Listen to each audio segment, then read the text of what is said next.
What's up, everybody? It's me again, Saturday. Let's look at some plants. Got some pretty ones. Hello, Oscar.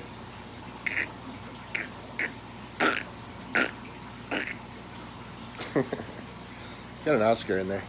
Anyway, let's go take a look. What's easy? What's hard? Here we go. All right, so we got some Anubias in. Look at that bad boy. Huge rhizome on it. Anubias plants, you're not going to plant in the substrate. You'll want to tie this to a rock or a piece of wood, and it'll grow just fine right there. Got some really healthy ones in too. Look at that. Huge leaves. So these are going to be a filter feeder. I know they shoot off roots, but those are more to grab than they are to actually feed the plants. Excuse me. And another Anubias. See the rhizome there. And you just want to take these and tie into some driftwood, and you are good to go. Driftwood. We got some crypts. 51 Daddy. Is that what it is? Wendetti? And another crypt. These are super easy to grow in your tank. This one is a Pontederifolia. Pontederifolia. Don't ask me to say that twice. I just did. These came in with big holes in the leaves. Looks like something was eating at it. I don't know. Could be, possibly.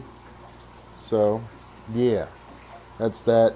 And again, we have the Madagascar lace. You can see this thing is just huge. What a massive plant it is in here. This is a type of Apongeton, and it typically goes in rivers, so it likes those high flow tanks. That's what you'll want to do with those. Some Amazon swords here. I don't want to pull them up. They're actually rooted. And, of course, look at that. Look at dead leaves in here. We still have the 4-leaf clover. If you guys remember this from last week, it was like nearly dead. Well, it looked like it was, but it's going to shoot off runners. It's going to come back. Nothing to fear. That's the nature of a 4-leaf clover. Glossostigma. This is the same one we've highlighted a few times now. And you can see it's still doing okay. Not doing great, not doing bad, just doing okay. Boom. So there's that. Already went over the crypt. 4-leaf clover is going to be a moderate to highlight. Same with the Glossostigma. And we did change the light out. We've got an AI prime up there. And this one here is probably one of my favorite plants. This is the cardinal plant. Look at that. It's got that purple color to it. Nice, especially when you get the iron in it. Oh man, it turns a beautiful red. And this cool thing right here is actually a chain sword. And it's hard to see. May block the light, maybe. Can't really block the light. Show you the plant. There it is. But I actually have one in a pot right here I can show you. Narrow leaf chain sword. And you can see how it shoots off runners there. And that's how you propagate this plant. The potted versions of these always look a little bit better, and that's because they're grown out of water than the ones that are not grown out of water. So, yeah. I want to show you this Hygrophila compact. I think we went over this a couple weeks ago, 3 weeks ago, 4 weeks ago. Hygrophila compact. It says moderate light, and that's about right. Look how packed in that plant is. I absolutely love this plant. One of my favorites. It grows like in a big bush, like you would see in your front yard. Great plant. Super cool. Micro chain sword. It's doing okay in here. This is after a week. Doing pretty well. Don't have any runners off of it yet, but still, it's finally got used to the tank. Now we just gotta start letting it grow. And this one here is a Chilean broadleaf Sagittaria. And got some Bucephalandra, the green wavy. This thing is doing really well in here. It's been in here a week now. Doing pretty good. No complaints. Doing good. And then, what do we got here?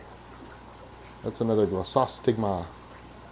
Now this is a cool plant. Everybody's heard of dwarf baby tears. Not a lot of people use this plant. This is actually a baby tears, the original version. See that? This one will do well in moderate to strong light. This one you don't need CO2 for. It helps it, but it's not necessary with it. So it's going to be on your harder side, but it's kind of like between that tech plant and the not tech plant. So kind of right in the middle there. And then the lutea. This one's still doing well. See, we got a lot of growth there. All that brown stuff is gone. And we're getting the roots coming out of the bottom of this now with runners. See that? Cool stuff. Easy to grow plant. Not hard at all. And this is probably one of my favorite carpeting plants. This one's going to do best in a CO2 with a strong light. It's dwarf baby tears. A great carpeting plant. As long as you can keep the algae off of this, this thing will explode. Just does really well. That is more of a high-tech plant. And Monte Carlo. I think this is probably one of everybody's favorite carpeting plants. It's just hard to get to stick into your substrate. That's the hard thing about this thing. Because it doesn't really send off huge roots. You can see right there. Roots are really small, so it's hard to get it started. But once you get it started in your substrate, it just grows like a weed.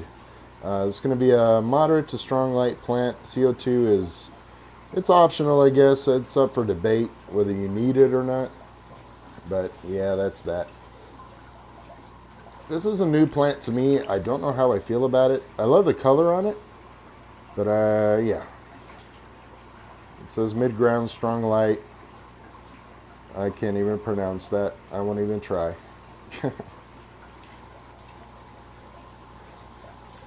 And I think that's everything in here. I have something wilting, wisteria. Junk. Alright, so let's get into some grass type plants. Yes, I have a ton of duckweed in here. This is the octopus plant. You can see the nice roots on there. This is going to be a background plant. This one is hair grass. Has a huge root structure on it. You see there, just grows massive.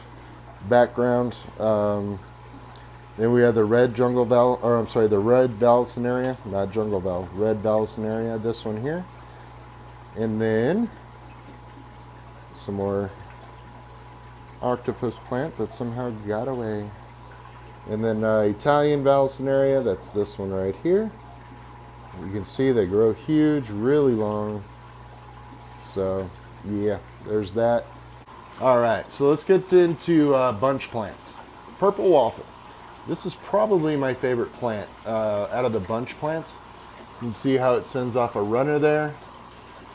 And look at the color on it, just beautiful. That one's great. Easy to grow plant, doesn't need heavy light, and is easy to propagate. And cherry hedge, that's this one here. Look how red that is. Just beautiful plant. Really nice. And then of course you got moneywort. I'll say it over and over. Easiest plant to grow in the hobby. What else we got in here? We got some Rotella, Macandra. The Macandra is hard to see. It's that one. Not, well, everybody's like coming. Not the one with the little flowers on it, but the one behind it. The one with the flowers is Rotella indica. The one in the back there is Rotella Macandra. Pearl Danio in your face. Another one that's easy to grow is the one in the back there. That's the pennywort. Super easy plant to grow. Another one that we have in here is the green Miario, which is that kind of feathery looking one there. That one's really easy to grow as well. What else can I show you guys? I think that's everything that I've got in here right now. I'm trying to remember what those are in the back there. I'd have to go look because my memory is terrible.